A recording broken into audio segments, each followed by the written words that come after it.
Студ дараагийн манд ч өргөдөд байна. Ачсан намын ерөнхий нэрмжгийн дарга оюун дээр хүрэлцээд байна. Танд өглөөний мэнд хүргэе. Тэгэхээр өнгөрсөн пүрэв гарагт хийсэн 4.11 уулзалтаар улсын их хурлын сонгуулийн 14 дугаар тойргийн маргаантай холбоотой асуудлаар ачсан нам бас мэдээлэл хийсэн. Тэгэхээр та энэ талаар үзэгчдэд юу нэг юм.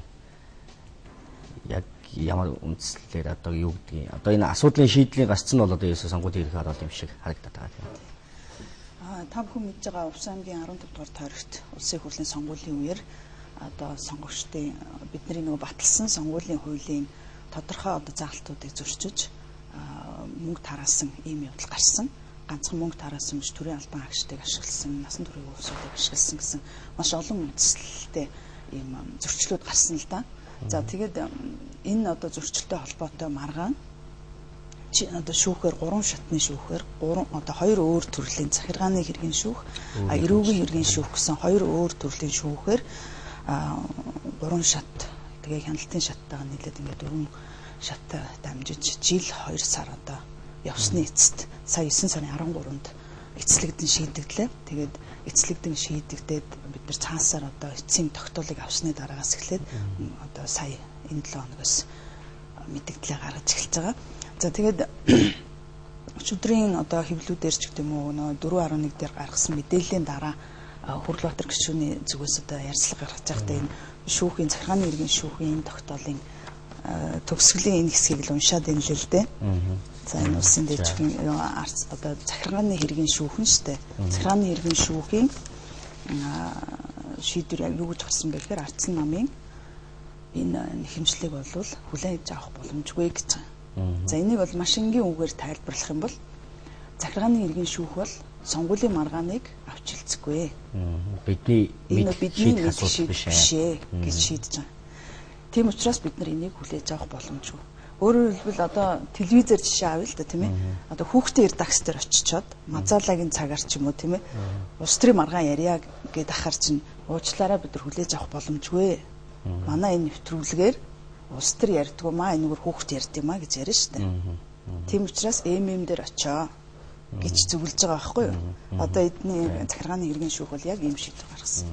За тэгээд юу гэж яасан бэ гэхээр эрх бүхий этгээдээс эрүүгийн хэргийн талаар гарсан шүүхийн шийдвэрийг үндэслэн хууль заасан бүрэн эрхийн хүрээнд холбогдох гомдол маргааныг хянан шийдвэрлэхэд захиргааны хэргийн энэ шийдвэр саад болохгүй гэж заасан байгаа байхгүй. Энэ бол одоо яг энэ шүүгч даргалагчтай 9 дугаар сарын сая 13-ны өдрийн 41-р тогтоол дээр ингэ заасан биз.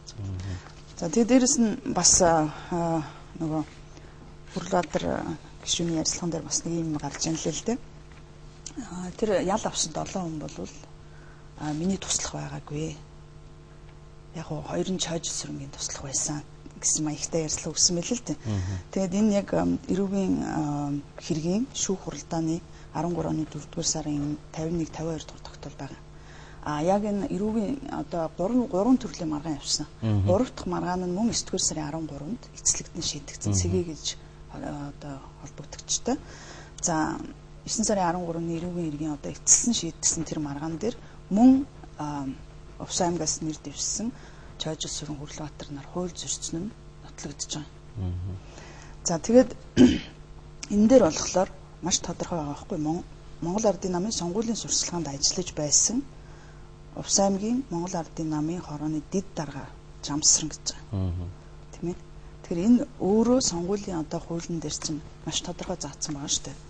Нам, эвсэлтэй, ажилтан, түүний одоо туслах, нэр дэвшигчийн туслах энэ бүх хүмүүс өөрөө болон бусдаар дамжуулан сонгогчдыг татах зорилгоор мөнгө авсан тогтоогдвол энийг татнаа гэж заасан байж байгаа. Бид нэр өнөөдөр та бүхэн мэдж байгаа 2008 оны сонгуулийн дараа болсон эмгэнэлт явдлын 7 сарын 1-ний эмгэнэлт явдлын дараа аль намууд бүгдээрээ хэлэлцээ. За энэ сонгуулийн ерөөсөө элдвэл өөр бол цаашаа ингээд үргэлжлэх юм бол болохгүй юм байна. Энэ орчныгоо эрүүжүүлье, цэвэршүүлье. Ерөөсөө энэ мөнгөөр одоо сонгуульддаг энэ байдлыг болио. Энд чинь өөрөө эцсийн цаад философиороо төрийн эрхийг одоо хэсэг мөнгөтэй улсууд зүгээр ингээд тараагаад авчиж болдог. Төрийн эрхийг хууль бусаар авах ийм цаана философитой юм байна. Тэгэхээр энийг болио гэдгийг бүгдээрээ хилцээд 11 оны 12 дугаар сард сонгуулийн хуулиа баталсан. Тэр хуулийн дээр тодорхой энэ бүхнийг заасан байж. За тэгээд одоо нэгэнт улсын их хурлын гишүүн болцсон хүмүүсийг татах асуудлыг бол сонгуулийн эрх ороо шийдэхгүй гэсэн тийм зүйлийг одоо Немагийн их болд бүлгийн дарга хэлсэн байлээ л дээ. Тэгээд энэ дээр би дахиад одоо өөрсдийнхөө тэр 11 оны 12 дугаар сард баталсан тэр сонгуулийн хуулийг та бүхэн дахиад өөрсдөө уншаач ээ. Баталсан хуулиа мартцсан байж магадгүй юм шиг байна гэж хэлэх гээд байгаа юм л да. Тэрэн дээр бол юу заасан бэхээр 35 дугаар зүйлийн 34 төлөв ингэж заасан байна. Энэ хуулийн 35 дугаар зүйл заасныг зөрчиж сонгогчдод эд мөнгө тараасан нь нотлогдвол одоо нэр дэвшигч нь улсын хурлаар сонгогдсон тооцогдож улсын хурлын гишүүний төр үнэлэх авснаас хойш тогтоогдвол төр үнэлэхийг сонгуулийн ерөнхий хороо хүчингүй болгоно гэж заасан байна. 35 дугаар зүйлийн 34-ийг одоо эргэж уншаач ээ гэж хэлэх гээд байна л да. Тэгэд энэ их хурлын гишүүн болсноос нь хойш тогтоогдох юм бол сонгуулийн ерөнхий хороо төр үнэлэхийг хүчингүй болгоно гэж тав тодорхой заасан байж байгаа. Тэгэхээр энийг л дээрэс нь тэрийг одоо сонгуулийн ерөнхий хороо мөн өөрсдийнхөө энэ алтан бичгээр одоо яг тэр маргаан эхэлж явах үеийн алтан бичгээр бас тодорхой заасан байна. Холбогдох байгууллага энэ үндэстэй болохыг нь тогтоосон буюу гин буруутай болох нь шүүхээр тогтоогдсон тохиолдолд хуулийн 35 дугаар зүйлийн 35-ын 34 заасны дагуу улсын хурлын гишүүнээр сонгогдсон тооцогдсон этгээдийн улсын хурлын гишүүний төр үнэлэхийг хүчингүй болгох учиртай гэдэг. Энэ лувсан жуугаа өөрөө байхтай. Тэр сонгуулийн ерөнхий хороо бол өөрчлөгдөг байх үе. Лувсан жуугаа өөрийнх нь гарын үсгтэй. Ийм алан бичиг бол манай намд өгчээсэн. Тэгэхээр одоо энэ бүх жил 2 сар үргэлжилсэн энэ маргаан шүүхийн хувьд бол эцэслэгдлээ. Шүүхийн эцсийн шийдвэр бол нэг нь бол холбогдох редакцтай очиж нэвтрүүлэгтээ ороо гэдэг шийдвэр гарсан захиргааны эргийнх нь. Нөгөөх нь болохоор сонгуулийн гин буруутай байна. 7 хүнд ялын өгчлөө. Тэр мөнгө авсан худалдагдсан гэж өөрсдийгөө үздсэн тэр 13 хүн 13 сая төгрөгөө авчлаа. Дээрээс нь 1095 хүний мөнгө авах эрх нь нэгдчихлээ. Ингээд энэ бүх улсууд бол тэр хүн гаруй төгрөг гэж сонсогдсон шүү. Уу яг нөгөө сонгуулийн хуулиар чинь 10 дахин өсгөж авдаг шүү дээ. Тэгэхээр 100 мянган төгрөг авсан 1000 хүн гэдэг чинь тэр бүм төгрөг авах болж байгаа. Тэгээд дээрэс нь бас зарим хүмүүс асууж илээ л дээ. Одоо сонгуулийн ерөнхий хороо ийм их тэр бүм төгрөгний сая 13 хүнд чинь 113 сая төгрөг өчсөн тийм. Тэгээд одоо тэр бүм төгрөгийг одоо сонгуулийн ерөнхий хороо төр гаргах юм уу? Сонгуулийн хуулийн дээр дахиад бас байж байгаа. Буруутай этгээдээр нөхөн төлөвлөнэ гэж бичсэн байж байгаа. Тэгэхээр сонгуулийн ерөнхий хороо бол буруутай этгээд гэж тогтоогдсон энэ чойжлсуран Хурлбаатар нараас бол тэр бүм төгрөгийг гаргаж өгөх ёстой, улсыг охирлгүй болгох ёстой. За дээрэс нь сонгуулийн ерөнхий хорооны энэ шийдвэрийг бол улс төржүүлэхгүйгээр зүгээр одоо хүлээн зөвшөөрөх ёстой. Яагаад тэгэхээр эн чинь өөрөө бас цаашдаа энэ хууль хэрэгжих тэр сайн жишг болох ёстой байхгүй юу? Тэгэхгүй бид нар өөрсдөө хуулиа баталчаад тэр хуулийнхаа дахин сонгуул явуучаад тэрийн шүүхийн бүх процесс яваад баталсан байхад одоо сөргүүлээд тэгвэл өвөр ангаа хоёротыг тэгвэл энийгээ тийг гээл те. Өвөр ангааны асуудал дээр бол би бүр дахин хэлэх гээд байна. Юу одоо Монгол ардын намаас дэвшсэн 2 хүн тухайн үед хууль зөрчижээ гэдгийг тойргийн хороо нь өөрөө дүгнэлтээ гаргаад тойргийн хорооны бүх гишүүд нь гарын үсэг зураа баталсан одоо юу яаж байгаа шүү дээ. Тогтоол байж байгаа шүү дээ. Тэгээд тэр тойргийн хорооныхын дарга нь бол манай хүн байсан. Тэр бол би харин бол намаа биш те. Хуулиа дагаж харин шудраг ажилласан мундаг хүн байна гэж би бол үнэлцэн. Тэгээд тэр тойргийн хорооны гишүүдийн гаргасан үндслэлээр шүүх дараагийн шийдвэр гаргасан. Тэр нь бол үнэхээр нэр татах хэмжээний зөрчил байжээ. Тийм учраас дараагийн одоо жагсаалтанд байгаа 28-аас дээш хувийн санал авсан хүн бол автоматар орж ирдэг.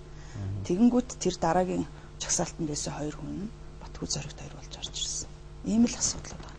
Тэгэхээр одоо нөгөө хууль эрх зүйн зарчим ингээд яриад явж байхад одоо өдөөс тэгвэл тэгнэ, ингүүл ингэн гэдэг чинь ерөөсөй байж болохгүй зарчим байхгүй.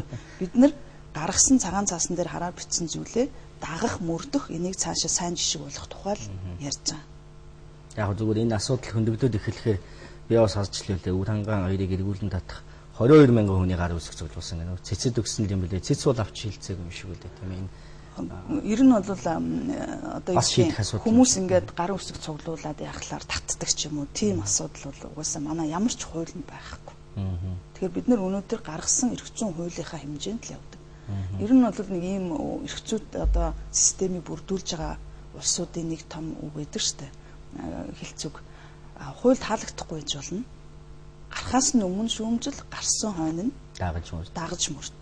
Тэр хүн болгон таалагдах ямар ч үндслэл байхгүй. Яагаад тэгэхээр хамгийн олон давтагдж байгаа хамгийн олон хүний нийтлэг эрх ашигыг хөндөж байгаа тэр зүйлээр л хуулийг хийдэг. Тэр дунд заавал таалагдахгүй юм гарч ирдэг. Тийм учраас нэгэнт гаргасан хуулийг хүн болгон дагаж мөрдөх үүрэгтэй. Тэр хуулийг үнэхээр болохгүй бол засаж залруулахын төлөө шинээр хуулийн нэмэлт өөрчлөлтийг бий болгох гэж ч юм уу те хуулийг өөрчлөх лоббиг одоо өөрийнхөө төлөөлж байгаа их хурлын гишүүдээрээ дамжуулаад лобби явуулах хэрэгтэй. Гэхдээ нэгэнт гаргасан хуулийг бол мөртгөл үүрэгтэй ийм л асуудал. За тэгэхээр хоёр маргаан зэрэг цэл яваад байсан шийдлэнч зэрэг гарч шиг бодлоо эцсийн шийдлэн. За нэг нь бол тэгээд энэ бол бидний хийдэг нэвтрүүлэг бишээ гэдэг шиг ингээд бидний шийдэх асуудал бишээ үүсдэг гэж. Нөгөө тал нь одоо ингээд гарцаагүй гэмбэр утаан тогтоогдоод 7 хүн ялаа аваад явлаа. Одоо зүгээр эндээс харж яхад бидний шийдэл биш гэсэн хуулийн шүүхийн шийдвэрийг бариад явахаас гадна нөгөө талд нь одоо нэг гарцаа хайж эхэлж шít. Үн чинь би наад хүмүүсийг чинь танихгүй одоо. Наад 7 хүн чинь надтай ямар ч холбоо байхгүй. Гээд байхад одоо ер нь яах ёстой. Гэхдээ мэдхгүй хэн нэг сонгуулах гээд өмнөөс нь мөнгө төлөө тараагаа явдаг ч гэж зааш чинь байхгүй. Түрүү яг дурдсанчлаа яг сонгуулийн хуулийн 35/18-ийн 10 дээр байгаа л да. Ажилтан гэдгээрээ. Тийм сонгогчдын саналыг татах зорилгоор өөрөө болон бусдаар дамжуулан мөнгө тараах гэж байж байгаа байхгүй юу? Тэгээ тэр нь болохоор яг нөгөө нэг хорооныхоо өөрийнх нь ажилтан, намын орооны ажилтан болохоор бас холбогдно гэсэн. Тэгээд дээрэс нь энэ бол зөвхөн нэр дэвшигчгээр нам, эвсэл, нэр дэвшигч, нам эвслийн сонгуул эрхэлсэн байгууллага, түүний ажилтан, нэр дэвшигчийн шадар туслах, ухуулагч гэд бүр тодорхой заасан байгаа байхгүй. Туслах байгаа шүү дээ. Тийм, туслах байгаа, шадар туслах, ухуулагч байгаа, эрхэлсэн байгууллага байгаа, түүний ажилтан гэж байна. Тэгээ зүгээр одоо тэр хүмүүсийн өмнөөс ингээд ял авчаад дуугаа яваад байгаа бас залуучуудыг би бас гайхаад байгаа юм л да. Зөвхөн эрүүгийн ял одоо шийтгүүлж исэн гэдэг зүйл намтарт нь бичигдэнэ гэдэг бол тэр хүний ирээдүйн бол үнэхээр бүрхэг болж байгаа байхгүй.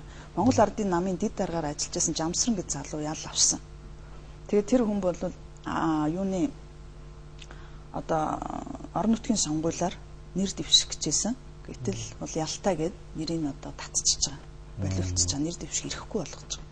Тэг яг нөгөө цаад үр урахыг нь ойлгохгүй яг одоо хорих юм уу эсвэл одоо торгох гэсэн тийм ялны шүүх бол арай зөөлний торгох ялын өгсөн байхгүй юу. Гэхдээ тэр 130 дугаар зүйл ангаар ялалсан. Тэр ялыгаа бол биеэр идэлхгүй торгуулаар төлцсөн. Тэгэнгүүт одоо нөгөө мөнгөний яадаг чи өмнөөс нь хүн төлцсөн болохоор ч юм уу тэр хүн өөрөө бол болчлоо гэж бодоод тах шиг байна. Гэтэл үнэн чанартай тэр хүний намтарт бол эрүүгийн ял үүрчээсэн тэр зүйл бол тэр залуучуудад очсон байж байгаа. Энэ хүмүүс цаашдаа одоо жишээл хуульч хүн бол хизээч хуулийн байгууллагад ажиллах эрхээ асуулж байгаа. Гэх мэтлэнгийн тэгэл үр хөхөд цаад одоо үе удамдаа ийм одоо муухай эрүүгийн ялтаа хэрэг үүсгэж ингэж явна гэдэг бол тийм сайхан зүйл биш ээ. Ер нь над хуулийн чинь гаргаж яхад чинь угаасаа л бүр ноцтой заалтаар уул яа ин чинь төрийн эрхийг одоо хууль бусаар булааж авах гэж байгаа тийм эрүүгийн ноцтой гэмт хэргийн зүйл залтлуу бүр оруулаад байсан шиг санагдах юм. За яг энэ 7 хүн ингээд авчлаа. Энэ 2 хүн их хурлынх нь гишүүнээс нь төтгөл зүйлээ өмнөхийг хурааж аваад дараагийн 2 нь гарчлаа гэхэд энэ 2 хүн бас дараагийн эрүүгийн хариуцлага хүлээх тийм зүйл бий юу? Энд чинь тэр нөгөө хуулийн заалт нь бол байгаа шүү дээ. Тэгээ яг сонгуулийн хуулинд бол үнэхээр одоо тийм хэмжээний зөрчил байх юм бол эрүүгийн хууль зааснаар шийднэ гэж заасан байгаа л да. Тэгэхээр эрүүгийн хуулийн дээр бол яг төрийн эрхийг булаах энэ үйл ажиллагаанд оролцсон бол 5-аас 10 жилийн ял яана гэдэг өшөө хүндрүүлсэн нөхцөлтэй бол одоо хүндрүүлнэ гэж заасан байждаг. Тэгэхээр бид нар бол одоогийн дараагийн болоогүй процессын тухай бол урьдчилж ярмааргүй байна л да. Яг өнөөдрийн нөхцөл байдалд 9 сарын 13-ны өдрийн 2 шүүхийн энэ тогтоолын дагуу ийм нөхцөл байдал үүссэн. Энийгээ дараагийн одоо шүүхийн шийдвэрийг биелүүлэхийг эрх бүхий байгууллагаас бид шаардж байгаа. Өөрөөр хэлбэл шүүхийн шийдвэр гарцсан энэ бол биелэгдэх учиртай. Энэ биелэх одоо шалтгаан нь юу шаардлага нь юу вэ гэхээр энэ сонгуулийн ерөнхий хороо хуулийн 35 34-т заасан тэр одоо ажиллагаагаа хийх ёстой л гэсэн юм л хугацаа тавьсан байдаг юм болов. Одоо эн чинь 3-7 он ч шийдвэр гараад. Тэг яг нөгөө гар дээр шийдвэр авснаас хойш Зөв гэж тооцно л доо. Тэгээд сонгуулийн ерөнхий хороо ер нь хэдний дотор ямар нэг шийдвэр гаргацсан байх ёстой байна. Тэг сонгуулийн ерөнхий хороо гэдгээс илүү өнөөдөр төрийн байгууллага асуудлыг авч шийддэг ерөнхий зарчим байна. Хуулийн тэр зарчмаар бол альва одоо шийдвэрлэх асуудлыг бол сарын дотор өргөдөл хонолыг шийддэг. Тийм учраас сонгуулийн ерөнхий хороо сарын дотор шийдвэрлэх ёстой л гэж шийдэж байгаа. Энийг тэгээд шийдэн байна гэсэн хариу өгсөн юм байгаа юу танаа? Яг сонгуулийн ерөнхий оронд бол тэр шаардлага одоо юу гэдгийг өргүүлэг байгаа. Ер нь шаардлага өргүүлэгч учир байхгүй. Шүүхийн шийдвэр ажлаа хийх хэрэгтэй гэж. Шүүхийн шийдвэр сонгуулийн ерөнхий оронд очино. Тэгээд тэрний дагуу сонгуулийн ерөнхий ороо дараагийнхаа алхмыг хууль заасан үйл ажиллагаагаа хэрэгжүүлэл явах хэрэгтэй. Түүнээс ч дундуур нь одоо ямар нэгэн байгууллага ч юм уу иргэн гараад энийг хэрэгжүүлээч энэ төр гэж шаардаж албан бичиг өгөх бол үүрэг байхгүй л дээ. Хэрвээ үнэхээр хууль заасан тэр нийтлэг одоо заалтынхаа дагуу сонгуулийн ерөнхий ороо ямар нэгэн арга хэмжээ авахгүй удаах юм бол харин бид нар гомдлоо гарах ёстой. Тэгэхээр бид нар бол хууль заасан хугацаанд юм хийх байх л гэж одоо юу яаж байгаа. Зөвхөн намын зүгээс ардсан намын зүгээс яагаад одоо энэ шүүхийн шийдвэр гарангууд ард түмэнд ингээд тайлбарлах гэдэг үзээд байгаа юм бэ гэхээр нэгдүгээр тэр Увс аймгийн энэ асуудалтай холбогдсон маш олон иргэд энэ асуудал яаж шийдэгдэх вэ гэж харж байгаа. Дээрэс нь одоо дараагийн энэ сонгуулиудад энэ гаргасан хууль чинь хэрэгжих юм уу гэдэг тэр жишгийг нэгдүгээрт бид нэр тайлбарлах хэрэгтэй. Тэгээд маш удаан хугацаанд маш олон шатны шүүхээр 2-3 одоо өөр одоо утга агуулгатай ийм олон шийдвэрүүд зэрэг гарч ирсэн учраас бид нар энэний ийм учир шалтгаантай гэдгийг нь тайлбарлах бас үүрэгтэй. Яагаад тэгэхээр бид нар захиргааны иргэн шүүхэд бол ардсан намны хэмжлэгчээр орсон. Тийм учраас бид нар энэ дээр тайлбараа болгож байгаа.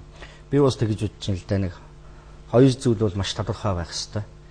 Энэ жишгээс харахад бол өмнө нь бол 8 оны сонгуул Монголоос чинь мөнгө тарааж байгаа бичлэг нь YouTube тавигдчихсан хинж тэрнтэй хариуцлага тооцдоггүй тийм зохицуулч байхгүй байдаг шүү дээ. Ил цагаан зүйл байлаа шүү дээ тий. Одоо бол эндээс харахад нэр дэвшигчийн нэгдүгээрт болдгоо юм байна гэдгийг ойлгох хэрэгтэй байна. Хоёрдугаарт иргэн хэрвээ надад мөнгө өгөх юм бол 10-аар үзжүүлээд би овоо мөнгөтэй болчихвол юм байна гэдгийг ч гэсэн олон нийтээс ойлгоод авчвал дараа чинь нэг зөв зам руугаа ороход хуулийг хэрэгжүүлэхэд энэ бол сайн жишээ туршлага болох байх л гэж бодож байна л да. Нэр дэвшигчтэй тэр сонгогчтой шүү дээ тийм ээ. Энэ бол тэгээ бид нар бол энэ сайн жишгийг бол цаашдаа ингээд аваад явах хэрэгтэй л доо. Өнөөдөр бол ямар ч байсан тэр эхний 13 иргэн бол мөнгө авчихсан. Ингээд одоо үр дүнгээ энэ хууль хэрэгждэм байна гэдэг үр дүнг тэнцээ үзсэн байгаа. За нөгөө талаас Монгол Ардын намын энэ хоёр хүмүүс одоо үнэхээр тэр нутаг орондоо их давуугаар ялаад зөв шудраг байсан бол орон нутгийн сонгуул, ерөнхийлөгч сонгуулиар бас ман тэнд ялж болох л байсан л та. Тэгэхээр тэнд бол аль сонгуулиар ман бол ялагдсан. Тэгэхээр тэр хоёрт бол усын сонгогчид дүнгээ тавьсан байхгүй юу. Тэгэхээр үнэхээр ёс бус юм хийжээ гэдгийг тэр ард түмэн чи мэдрээд нь шүү дээ. Тийм учраас дүнгээ тавьсан. Одоо энэ хүмүүс бол ёс суртахууны одоо хувьд ч гэсэн тийм ээ. Ингэж байх нь бол ичгэвтрэл зүйл л дээ. Гэхдээ аль нэг намдаа болно биш. Хуулиал мөрдөх ёстой юм. Хуулиал мөрдөх ёстой. За баярлалаа. За баярлалаа.